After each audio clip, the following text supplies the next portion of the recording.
आशा कार्यकर्ताओं का आज हड़ताल का 16वां दिन है और जिस तरह से पहले दिन से आशा कार्यकर्ताएं डटी हुई थी, आज भी 16 दिन बीत जाने के बाद भी डटी हुई है और लगातार अपनी मांगों पर अड़ी हुई है।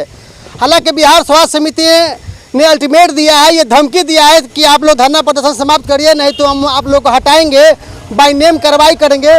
उसके बाद भी आशा कार्यकर्ता देख सकते हैं डटी हुई है और अपने मांगों को जायज बता करके अपनी लड़ाई लड़ रही हैं।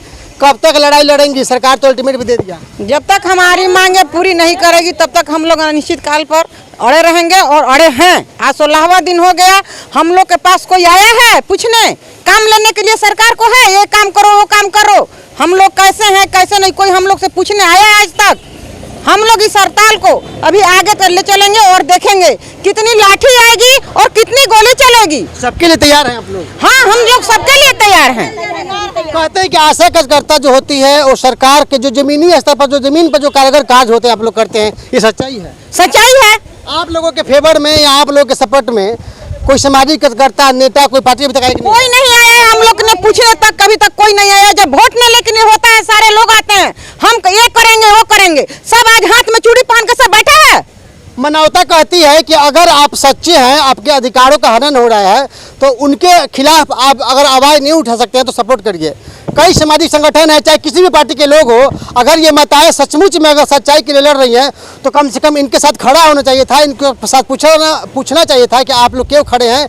हम अगर आप पार्टी से भी हैं तो कम से कम सहानुभूति होना चाहिए था, पर यहाँ के विधायक, सांसद, जिला परिषद सहित अन्य जो नेता है आपके पास, हमें पता है कि अभी तक नहीं आए हुए हैं। कोई नहीं आया हुआ है, यानी किसी को फिक्र नहीं है? कोई का फिक्र नहीं है। काम के लिए करने के लिए हम लोग का फिक्र है।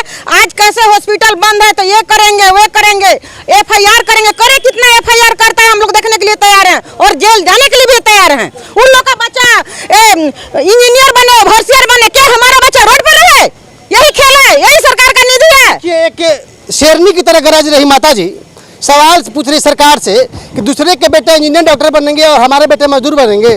कारण क्यों ऐसा लगता है आपको? कितना मानदेय और पैसा कम मिलता है कि आप लोग को बेटा नॉर्मल स्कूल में पढ़ते हैं? जो काम करते हैं, जो हम लोग का मजदूरी मिलता है, उस मजदूरी में से हॉस्पिटल खाता है, बचता है तब हम लोग का मिलता है और नहीं तो नहीं।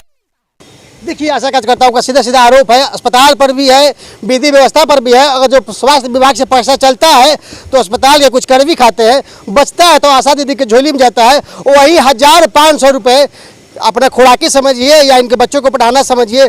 सच्चाई तो यही है। सच्चाई है। अभी हम लोग सच्चे और पर लड़े हैं। क्या जो नहीं काम करता है आया, हाजिरी बनाया, चल गया, और हम लोग के लिए 24 घंटे का ड्यूटी रहता है। हम लोग 24 घंटे ड्यूटी करते हैं यहाँ। हम लोग 24 घंटे ड्यूटी का कोई मायने नहीं है। नाम क्या हुआ आपका? मेरा कमला देवी नाम है। हमें नहीं लगता है कि इन आशा दीदियों का, आशा कार्यकर्ताओं का सवालों का जवाब सरकार दे पाएगी या सरकार में बैठे और मुद्दा लोग दे पाएंगे। कारण जितनी ये काम करती हैं, कोरोना काल हो, पोलियो का ड्रॉप हो, गर्भवती महिलाओं का हो, टीकाकरण हो, शायद किसी के पास नहीं है। आधा रात का ड्यूटी में हम लोग आते हैं डिलीवरी लेकर के, क्या गर्मी हो चाहे बरसात हो, अपना जान खिला करके लेके गरीबों के आते हैं हम लोग सरकारी हॉस्पिटल पर। और मिलता कितना है? कितना का मिलता है? जब 9 महीना करेंगे तब ना 300 रुपया मिलेगा, तब ना मिलेगा 300 रुपया। और 300 रुपये से क्या होगा? अच्छा काम भी मांगे जायज है या नाजायज है? चलिए हम खबर के माध्यम से मांगे जायज है नाजायज है, परंतु एक वार्ता होनी चाहिए सरकार की ओर से और इनकी ओर से, तभी पता चलेगा कि कौन सा ये इनके मानने वाली नियम बातें हैं या नहीं है। लेकिन इसके बावजूद भी 15 दिन नहीं है, 16 दिन हो गए, 1 2 3 4 5 हफ्ते गुजर गए, 16वां दिन है और आज लड़ रही हैं। अगर जो AC में बैठे हुए हैं उनकी बहू बेटी और लड़कियां अगर सड़क पे होती तो शायद बहुत सारे नेता आ जाते। नहीं, उनकी बहू बेटी AC में रहती है, हम लोग किसी का बहू नहीं है ना, हम लोग का किसी का बेटी है। यहाँ आए हैं हम लोग रोड पर बैठने के लिए और बैठा दिया है, गोड़ में घुघरू बनाकर रोड पर नचा दिया, रोड पर निकाल दिया। क्या हम लोग में इज्जत नहीं है? देखिए, एक नया जो आरोप लगा नीतीश कुमार के ऊपर कि महिलाओं और बहनें को आशा दीदी का नाम दे करके सड़क पे ला दिया और उन्हीं को अब नास्तोनुबूद करना चाहता है, मिटाना चाहता है। 1 रुपया नहीं दिया आज तक से। मेरा बच्चा हम नहीं पूछ रहा है कि तुम जाती हो तो क्या लाती हो तो क्या करती हो दिन भर उधर जा करके, बताइए। समाज की ताने भी सहती है महिलाएं, ये आशा दीदी, आशा कार्यकर्ताएं, माताएं बहनें जो इतनी उम्र में समाज की ताना भी सहती है कि दिन दिन भर आती है अस्पतालों में, क्षेत्रों में क्या मिलता है और मिलता क्या है वही 200-400 रुपए। 200-400 रुपए से हम लोग का पेट चल रहा है जी। बच्चा पढ़ लेगा, वो चोरा है। हम लोग का करके कहता है कि वोट देंगे ही देंगे। अब 24 में आएगा ना हमारे पास है तो उसको हम जवाब देंगे ना। 24 में आएंगे। माता जी ने बहुत बड़ी बात कह दी। आज जो आपकी शिकार हो रही है महिलाएं, आपकी ताने बाने और लाठियां गालियां सुन रही हैं, 2024 में आप नहीं सुनेंगे। आप सुनेंगे नहीं, आप सुनिएगा हमारे तरफ से कि आपका काम मिलेगा। यहाँ आने के बाद में हमारे दरवाजा पर, हम लोग के हॉस्पिटल पर सब आशा लोग एक तरफ होकर के उनको हटाया जाएगा। पूरे बिहार के आशा 2024 में लोकसभा का चुनाव है और साफ साफ नीतीश कुमार के ऊपर माता जी इशारा कर रही हैं कि जिस तरह से आप हमको सड़क पर लाकर खड़ा किया है, 2024 में हम लोग भी सड़क पर लाकर खड़ा करेंगे और आप हमारे सामने उसको गद्दी से उतार देंगे। हम लोग चाहेंगे तो उसको उतार। क्या करेंगे 2024 में? उसको हराएंगे, उसमें वोट नहीं देंगे। आप लोग तैयार हैं? एकदम तैयार है, नहीं देंगे। आज से हम लोग का बैठने का कुछ नहीं मिला है। कहा भी जाता है कि किसी से पार पा सकते हैं, लेकिन महिलाओं से, अगर महिला को ठान ले कि हमको लड़ना है तो आप पार नहीं पा सकते हैं। और ये महिलाएं ठान ली हुई हैं। और आज सुनने में आ रहा है कि वार्ता है स्वास्थ्य समिति के साथ, पर कल ही एक सोशल मीडिया पर अखबार में प्रेस विज्ञप्ति की तरह भी छपी हुई थी कि जो भी आशा कार्यकर्ताएं हैं अगर वापस अपने हड़ताल को खत्म नहीं करती हैं या काम पे नहीं जाती है तो उनके खिलाफ कार्रवाई की जाएगी और उनको निकाला भी जाएगा। क्या कहेंगे माता जी आप? निकाला जाएगा। हम लोग का मांगे पूरी करना है। हम लोग जो चाहते हैं तभी हटेंगे आप लोग? हाँ हटेंगे। हमको जब जितना हम लोग का मांग का पूरी नहीं होगा तब से हड़ताल हम लोग नहीं तोड़ेंगे। सावन का महीना चल रहा है, प्रतिदिन महिलाओं को पूजा पाठ भी करना होता है। 2-3 सोमवारी भी आई है और उसके बावजूद भी महिलाएं डटी हुई हैं। प्राथमिक दिन है वो में काम छोड़ छोड़ के हम लोग स्वास्थ्य पर खैले बिना पीले बिना पियासे भूखे पियासे हम लोग अड़ रहे हैं। यहाँ पे 2 दिन से यहाँ पर खिचड़ी पका रहे हैं। कहते हैं कि जब सड़कें सूनी हो जाएंगी तो सदन जो है ना मनमानी से चलेगा। तो ये महिलाएं सड़क कभी सूनी नहीं होने देंगी। जब जब आवाज़ इनको उठाना होगा आप देख सकते हैं उठाएंगे। और एक नहीं सैकड़ों की संख्या में आशा कार्यकर्ताएं हैं और ये विदेश की नहीं है, इसी गांव इसी समाज की है। और सदन में जो चल रहा है वो नहीं करने देंगी। कितने मजबूती के साथ अपनी मांगों को आप लोग रख रहे हैं? बहुत मजबूती है हम लोग में, हम लोग अपना लेकर ही रहेंगे। ये बात है कि तेजस्वी जब वोट लेना था तो अपना बोले थे कि हम आशा को मानदेय देंगे। आज जब गद्दी मिल गया तो वो बात छोड़ हो गए, यानी कि छला गया आपको? हाँ चला गया। हम लोग अब तो उनका बात पे आने वाले नहीं हैं। अब आर पार की लड़ाई होके ही रही। आर पार के लड़ाई होगी।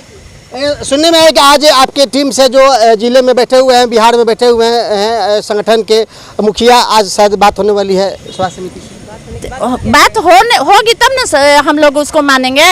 काहे कि आपके बात पर तो भरोसा है नहीं। जब तक पूर्ण रूप से आश्वासन नहीं मिलेगा कि आपके मांगों को माना गया तब तक हम लोग का चलते रहेगा। इसको हम लोग मानने के तैयार नहीं है जब तक ले कि आप हम लोग को लिखित नहीं देंगे। 1000 उस समय बोला गया, उस पर भी रखा गया कि आप जब तक यहाँ डिलीवरी नहीं होगी तब तक आपका नहीं मिलेगा। हाँ तब हम लोग मानेंगे।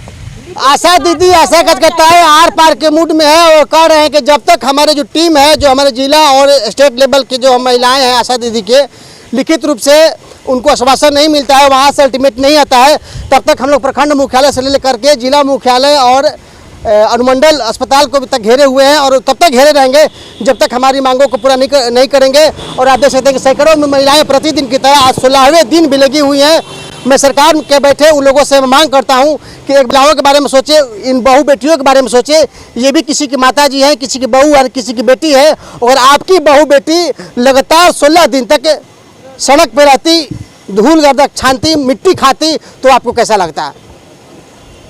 मैं पत्रकार होकर के, मैं पत्रकारिता के माध्यम से इन माताओं, इन बहनों का सपोर्ट करता हूं और मांग करता हूं कि जब जब इनकी जरूरत पड़ेगी मैं खबरें बनाऊंगा और एक दिन नहीं प्रतिदिन खबरें बनाऊंगा, चाहे आप मांगों को रखें या नहीं रखें।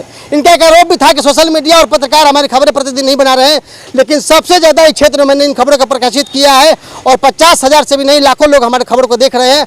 और उसी खबर के माध्यम से मांग करता हूं कि शायद इनकी मांगे जायज़ और नाजायज़ हो, लेकिन सभी मांगे नाजायज़ नहीं हो सकती हैं, क्योंकि जो इतनी मेहनत ये माताएं करती हैं उस क्षेत्र में, डॉक्टर भले ही होते हैं उनकी भी शिफ्ट 8 घंटे की होती है, 2 घंटे गायब रहते हैं, 6 घंटे होती है। लेकिन नेताओं का कार्य 24 घंटे होता है, कब डिलीवरी हो जाए, कब टीकाकरण हो जाए, कब कोरोना काल में आ जाए। और नहीं तो और नीतीश कुमार सभी योजनाओं का ठिकरा आशा दीदी पे फोड़ देते हैं कि आप जाइए क्षेत्र में घूमिए, ये करिए वो करिए। सच्चाई है कि नहीं है? सच्चाई है, हम ही लोग का रिपोर्ट बनाया हुआ। आज हम लोग रिपोर्ट यहाँ देते हैं, तभी यहाँ से बैठे बैठे लोग, कुर्सी से बैठे बैठे लोग रिपोर्ट देते हैं, कंप्यूटर पर टाइप करके भेजते तब हैं। करते हैं। ये लोग का दम नहीं है गट्टा में, अगर दम है गट्टा में तो ये लोग करके देखे, हम लोग बैठे हैं। दम है गट्टा में तो कर देखे बैठे हैं हम लोग। और यही कारण भी रहा है कि 16 दिन तक इन्होंने अस्पताल के कार्यों को प्रभावित किया है पूर्ण रूप से। लेकिन फिर भी स्वास्थ्य विभाग को चिंता नहीं है, लेकिन मजबूरी है इन नेताओं को भी, क्योंकि जब तक हक नहीं मिलेगा ये लड़ाई लड़ती ही रहेंगी। तो देखते हैं शाम को क्या वार्ता होती है, और ऐसे ही तमाम खबरों के लिए हमारे साथ बने रहे और लगातार हम भी खबरें बना रहे हैं और प्रकाशित कर रहे हैं और दे रहे हैं। तब तक के लिए दीजिए इजाजत, नमस्कार, जय हिंद, जय भारत।